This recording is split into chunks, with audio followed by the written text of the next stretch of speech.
Tal y como era de esperar, ya empezaron las primeras redadas migratorias. Vamos a ver qué es lo que nos informa el Universal con respecto a la situación, concretamente, de mexicanos. El Universal ha estado recorriendo las calles más importantes y también más recónditas que tienen que ver con los vecindarios donde ICE ha dicho que en Washington, ciudad santuario, comenzarían a llevarse a cabo las redadas de este famoso martes negro, 21 de enero del 2025, un día después de la toma de posesión del presidente Donald Trump. El miedo entre la comunidad migrante hace que permanezcan en alerta ante la posibilidad de una irrupción de las autoridades migratorias. En Mont Pleasant y Columbia Heights, vecindarios conocidos por sus comunidades mexicanas y centroamericanas, el anuncio del inicio de las redadas de ICE convirtió lo que ya era un invierno sombrío en una temporada de miedo. En Mont Pleasant está lleno de pequeños restaurantes mexicanos y centroamericanos, que son el alma del barrio. Pero con la llegada de Trump, la actividad ha disminuido drásticamente. Muy cerca de ahí, en Columbia Heights, las esquinas donde suelen reunirse jornaleros esperando ser contratados están prácticamente vacíos. Los rumores corren más rápido que las noticias, que si hay agentes de ICE rodando las estaciones de metro y revisando documentos en supermercados, que si van disfrazados, las comunidades locales están buscando formas de resistir. Un migrante cuenta que un grupo de vecinos se reúne para recibir información básica sobre qué hacer en caso de una redada. No podemos quedarnos en silencio, no podemos rendirnos. Sabemos que ICE puede venir, pero también sabemos que tenemos derechos. Lo importante es que nadie esté sola o solo en este caso. Chicos, la sensación de incertidumbre de una persona que está en un país que no es el suyo, una persona que tristemente está indocumentada, la sensación de que en cualquier momento te puede pasar algo, es indescriptible, chicos. Es completamente indescriptible.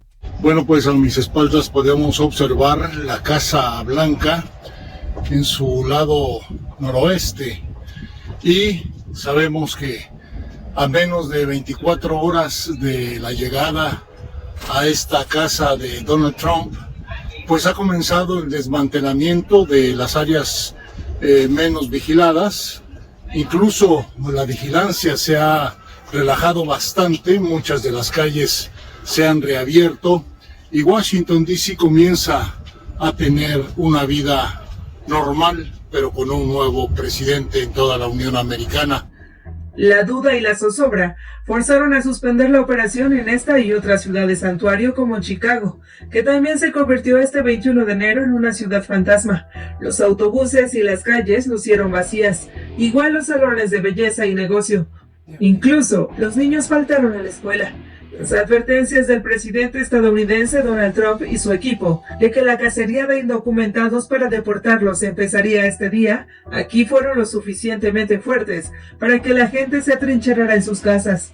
Hay algo que yo no entiendo y hablo desde mi completa ignorancia, ¿no? Más o menos, pues lo comparo con mis vivencias, con mi experiencia personal. Comprendo perfectamente que la persona que vive en un país pues tiene que tener su documentación en regla y tiene que pagar impuestos, etcétera, etcétera, etcétera. Tiene que pagar impuestos y estar en regla como cualquier nacional, ¿no? No se puede estar en un país trabajando y no aportar a la comunidad, eso quiero decir, ¿no? Pero no hay alguna manera, digo yo, no hay alguna manera de poder regularizar a las personas para que puedan ejercer su labor dignamente y pagar impuestos y contribuir a la comunidad y que puedan seguir viviendo su vida. No están haciendo nada malo, están trabajando. Lo digo desde mi ignorancia, chicos, no sé de qué manera se puede solucionar esto. Otro camino, no sé qué opinan ustedes, chicos. Eduardo Luis también nota la diferencia. Es gerente de una panadería, en donde en la zona suele haber muchos vendedores ambulantes, pero no han salido. Descarta que sea el frío. A él le preocupa no solo las amenazas de Trump, sino el negocio. Aquí pues nos dedicamos a un poco de todo, tenemos pan mexicano, muchos postres, me dedico yo especialmente a los pasteles. Sí, normalmente durante el invierno las ventas se incrementan, sí, pero ahorita desafortunadamente por la situación que está pasando, la gente pues no sale a las calles. Hay mucho miedo. es la política del miedo. Es horrible, chicos, es horrible y peores cosas se van a ver. Se viene una bien fea, chicos. Todos estamos sufriendo, la verdad. Sí, volvemos a lo mismo, desde este temor lo que tenemos todos lo estamos perdiendo en este momento. Vamos a ver qué pasa. Esperamos que todo sea positivo. Francisco se dedica a la música. Narra que en estos días de gobierno de Trump, las calles se ven solas. Las autoridades locales, explica, han estado diciendo a la gente qué puede hacer y a dónde pueden acudir. No sabemos, ahora sí no sabemos qué va a pasar. Que Dios nos agarre confesados y todo. ¿Tú tienes como un plan B? ¿Qué hacer si...? No, pues nací en México. Volver a México. No tengo problema. Sí hacer de todo. Como me puedo mantener aquí, me puedo mantener allá. Nada más que si es un poco más... el pago es más barato allá. Es la mano de obra, pero todo de por allá hay trabajo donde quiera. Eduardo Díaz coincide. En su negocio, donde vende gorras, señala que el miedo de la gente es porque no sabe que tienen derechos, pero afirma que ni las amenazas ni las deportaciones detendrán a los migrantes, porque vienen a trabajar por necesidad. Por lo que se ve, hay gente que sí tiene miedo, pero tienen todo el derecho de tener miedo porque simplemente a lo mejor no saben sus derechos, ¿verdad? Exacto. Hay mucha gente que viene de México, que vienen aquí directamente, pero no saben que sí tienen derechos, ¿verdad? Y no están educados en eso.